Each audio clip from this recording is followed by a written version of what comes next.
खुलुमबाय बेयो बड'लेण्ड इंखं टेलिभिजन दिनै 4 जानुवारि 2023 खालि सानसेनि बरादखौ नोंथांमोननि खाथियाव लाबोदों आं सदानन्द दैमारिया।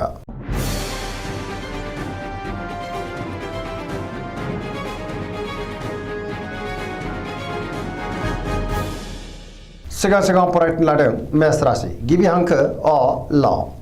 दिनैनि साना बारा मोजां नङा, बयजोंबो गोरोबनो रोंनाय नङा, मावनो लानाय खामानिखौ मावफुंनो गोब्राब जानो हागौ। गोसोखौ दिनै जोबोर गोनो गोथो मोनगोन आरो मानिबा जाहोनाव जिंगाया बांनोबो हागौ। देहाया दिनै मोजाङै थागोन, बहानिफ्रायबा गाज्रि खौरांबो फैनो हागौ। रांखावरियाव मोजां, बेफार फालांगियावबो मोजां होनजायो। आयाबो दिनै बांगोन। सोरबा लोगोनिफ्राय हेफाजाबखौ मोननो हागोन। न'खराव बिसि फिसायनि गेजेराव अननानै फैगोन। बिदा फंबायजों मोजां सोमोन्दो थागोन आरो बिमा बिफानि अननाय आरोफोरखौ मोननो हागोन। अब्लाबो नाथाय गोसोनि बोलोआ लोरबां जानोबो हागौ। समाजाव मान मोनगोन। सोरबा लोगोनिफ्राय हरखाबै गाज्रि खौरांबो फैनो हागौ। गोसोआ जोबोर उरां फारां जानोबो हागौ। फरायसाफ्रा दिनै फरायनायाव गोसो दुंखांगोन, अब्लाबो नाथाय नेगेटिभ एनार्जिनि गोहोमबो गोग्लैनो हागौ। सांग्रां जानाया गाहाम। वृष राशि गिबि हांखो ए अ ब। दिनैनि साना मोजां आरो गाज्रिनि गेजेरजों बाबेरलांगोन। मोनखानाय खाबुफोरा गोमाफिननोबो हागौ। मावनो लानाय खामानिखौ मावफुंनायाव गोबां हेंथा फैनोबो हागौ। मोनफ्रोमबो बिथिङावनो माबा नङा माबा मोनसे जेंना फैनोबो हागौ। मोजां खाबुफोरा दिनै आखाइनिफ्राय गोमाफिननोबो हागौ। गोसोखौ दिनै जोबोर गुलाय गुजाय मोनगोन। गोसोनि बोलोआ लोरबां जागोन। समाजाव मान मोननो हागोन। रांखावरियाव मोजां, बेफार फालांगियावबो मोजां होनजायो। गोबां मुंदांखा सुबुंजों दिनै लोगो मोनज्लायनोबो हागौ। न'खराव बिसि फिसायनि गेजेराव अननानै फैगोन। देहाया दिनै मोजाङै थागोन, अब्लाबो नाथाय जानाय लोंनायाव सांग्रां जानांगोन। गुबुननिफ्राय हेफाजाब मोननो हागौ। सोरबा लोगोनिफ्राय हेफाजाबखौ मोननो हागोन। गोसोनि साननायफ्रा नाथाय अब्लाबो देबार नांगोन। नेगेटिभ एनार्जिनि गोहोमबो गोग्लैनो हागौ। मिथुन राशि गिबि हांखो क स। दिनैनि साना जोबोर मोजां, जेरावबो जाफुंसारगोन। सुथुरखौ दिनै गोरलैयैनो फेजेननोबो हागोन। पजिटिभ एनार्जिनि गोहोम गोग्लैनो हागौ। मोनफ्रोमबो बिथिङाव जाफुंसार जानो हागोन। गियाननि आंखाल जानाय नङा। गोसोआ दिनै जोबोर खुसि जागोन। सोरबा लोगोनिफ्राय थोजासे हेफाजाब मोननो हागौ। देहाया मोजाङै थागोन। रांखावरियाव जोबोर मोजां होनजायो। आयाबो दिनै बांनो हागौ। बेफार फालांगियाव दिनै जोबोर मोजां मुलाम्फा मोनगोन। न'खराव बिसि फिसायनि गेजेराव अननानै फैगोन। बिदा फंबायजों मोजां सोमोन्दो थागोन आरो बिमा बिफानि अननाय आरोफोरखौ मोननो हागौ। गोसोनि बोलोआ बांगोन। मावनो लानाय खामानिखौ थि समावनो आरो गोरलैयैनो मावफुंनोबो हागोन। सोरबा लोगोनिफ्राय थोजासे अनसायनाय मोननो हागौ। गुबुनजों मोजां सोमोन्दो लाखिनोबो रोंगोन। बहाबा थाङोब्ला दिनै जोबोर मोजां आरो मोजाङैनो हान्थिनोबो हागोन। सेंग्रा सिख्लाफ्रा जोबोर रमान्टिक जागोन आरो गावबा गावनि गोसोनि साननायखौ फोरमायलायनोबो हागोन। कर्कट राशि गिबि हांखो ड ह। दिनैनि साना जोबोर मोजां। माबा मोनसे मोजां खौरां फैनोबो हागौ। गोसोआ दिनै जोबोर खुसि जागोन। सोरबा लोगोनिफ्राय मोजां खौरां मोनगोन। गुबुनजों मोजां सोमोन्दो लाखिनोबो रोंगोन। सोरबा लोगोनि बाख्नायनायखौबो मोननो हागौ। गोसोनि साननायफ्रा मोगथाङाव जाफुंनोबो हागौ। गोसोआव दिनै पजिटिभ साननाय फैगोन। मावनो लानाय खामानिखौ थि समावनो आरो गोरलैयैनो मावफुंनोबो हागोन। रांखावरियाव मोजां, बेफार फालांगियावबो मोजां होनजायो। आयाबो दिनै बांनो हागौ। न'खराव बिदा फंबायनि गेजेराव मोजां सोमोन्दो थागोन। समाजाव लोगो लेवा बांगोन। देहाया दिनै मोजाङैनो थागोन। गुबुननिफ्राय थोजासे हेफाजाब मोनगोन। गोबां मुंदांखा सुबुंजों दिनै लोगो मोनज्लायनोबो हागौ। रांखावरियाव मोजां। फरायसाफ्रा दिनै फरायनायाव गोसो दुंखांगोन आरो मोजां फिथाइ मोननोबो हागोन। सेंग्रा सिख्लाफ्रा जोबोर खुसि जागोन आरो पजिटिभ एनार्जिनि गोहोम गोग्लैगोन।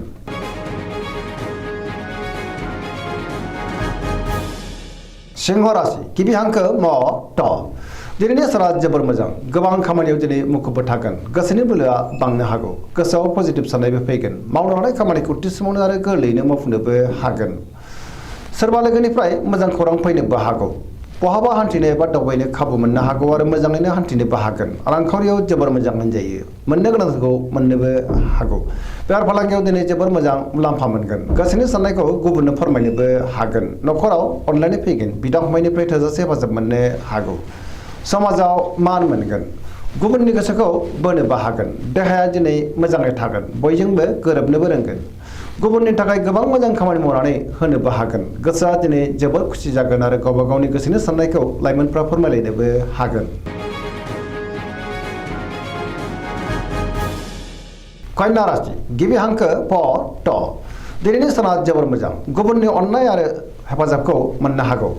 गोसोआव पजिटिभ साननाय फैगोन। गोथों आरो गोग्गो साननो रोंगोन। गियाननि आंखाल जानाय नङा। मोनफ्रोमबो खामानिखौनो दिनै मोजाङैनो मावफुंलांनो हागोन। सिगांनि बबेबा आद्रा खामानियाबो दिनै मावफुंजानो हागौ। रांखावरियाव जोबोर मोजां होनजायो। आयाबो बांगोन। बेफार फालांगियाव जोबोर मोजां मुलाम्फा मोनगोन। देहाया दिनै मोजाङैनो थागोन। न'खराव अननानै फैगोन। गोबां खामानियाव दिनै मुखुबबो थानो हागौ। सोरजोंबा बाख्नाय जानोबो हागौ। गोसोआ दिनै जोबोर खुसि जागोन। पजिटिभ एनार्जिनि गोहोम गोग्लैगोन। सेंग्रा सिख्लाफ्रा जोबोर रमान्टिक जागोन आरो गावबा गावनि गोसोनि साननायखौ फोरमायलायनोबो हागोन।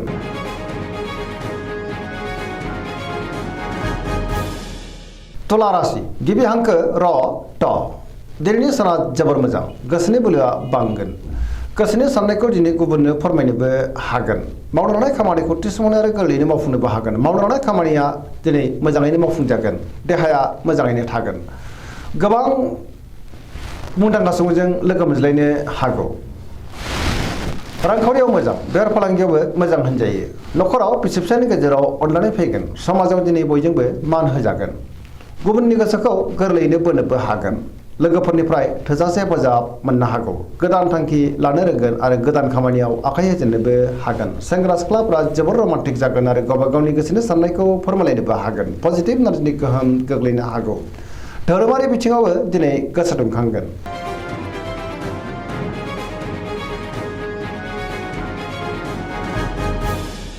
वृश्चिक राशि गिबि हांखो न स दिनैनि साना जोबोर मोजां नङा। गोजोननि आंखाल जानोबो हागौ। समाजाव लोगो लेवा बांगोन। गोबां मुंदांखा सुबुंजों दिनै लोगो मोनज्लायनोबो हागौ। अब्लाबो नाथाय नेगेटिभ एनार्जिनि गोहोमबो गोग्लैनो हागौ। बहाबा हान्थिनो एबा दावबायनो खाबु मोनगोन। समाजाव लोगो लेवा बांगोन। सोरबा लोगोजों बहाबा हान्थिनो खाबुबो मोननो हागौ।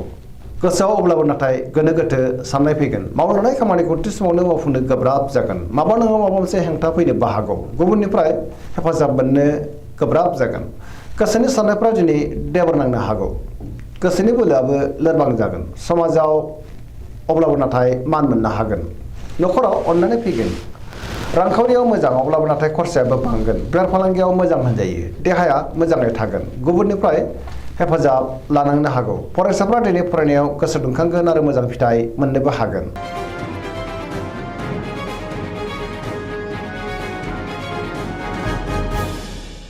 धनु राशि गिबि हांखो ध फ भ दिनैनि साना जोबोर मोजां। गोसोआव दिनै बोलो बांगोन। मावनो लानाय खामानिखौ थि समावनो आरो गोरलैयैनो मावफुंनोबो हागोन। सिगांनि बबेबा आद्रा खामानियाबो दिनै मावफुंजानो हागौ। माबा मोनसे मोजां खौरां फैनोबो हागौ। गोसोनि साननायफ्रा मोगथाङाव जाफुंगोन। रांखावरियाव मोजां। मोननो गोनांखौ दिनै मोननोबो हागौ। बेफार फालांगियाव जोबोर मोजां मुलाम्फा मोनगोन। समाजाव मान मोनगोन। बहाबा हान्थियोब्ला लामा सामायाव दिनै मोजाङैनो हान्थिनो हागोन आरो गोसोखौ जोबोर गोजोननायबो मोनगोन। देहाया मोजाङै थागोन। न'खराव अननानै फैगोन। बिदा फंबायनिफ्राय थोजासे हेफाजाबबो मोननो हागौ। लाइमोनफोरनि गोसोआ दिनै जोबोर रमान्टिक जागोन आरो गावबा गावनि गोसोनि साननायखौ फोरमायलायनोबो हागोन।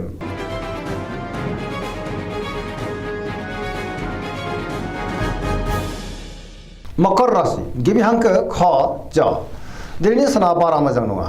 गोसोनि बोलोआ लोरबां जानोबो हागौ। गोसोआव उनदाहाबो फैनो हागौ। गोसोनि साननायफ्रा देबर नांगोन। मावनो लानाय खामानिखौ मावफुंनो गोब्राब जागोन।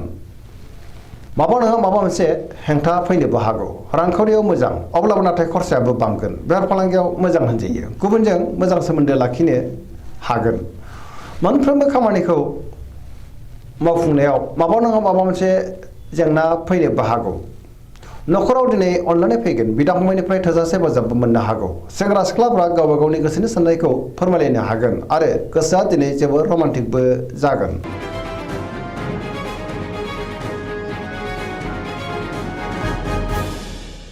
कुम्भ राशि गिबि हांखो ग स दिनैनि साना जोबोर मोजां गोसोखौ दिनै जोबोर गोजोननाय मोनगोन मावनो हानाय खामानिखौ थि समावनो आरो गोरलैयैनो मावफुंनो हागोन बहाबा थाङोब्ला दिनै जोबोर मोजां आरो मोजाङैनो हान्थिनोबो हागोन सोरबा लोगोनिफ्राय मोजां खौरां फैनोबो हागौ समाजाव दिनै मान मोनगोन गोबां मुंदांखा सुबुंजों लोगो मोनज्लायनोबो हागौ रांखावरियाव मोजां होनजायो आयाबो बांगोन बेफार फालांगियावबो जोबोर मोजां मुलाम्फा मोनगोन देहाया दिनै मोजाङैनो थागोन नखराव बिसि फिसायनि गेजेराव अनलायनाय फैगोन गुबुननिफ्राय थोजासे हेफाजाब मोननो हागौ बिमा बिफानि अननाय आरोफोरखौबो मोनगोन बहाबा थाङोब्ला दिनै जोबोर मोजां आरो मोजाङैनो हान्थिनोबो हागोन पजिटिभ एनार्जिनि गोहोम गोग्लैगोन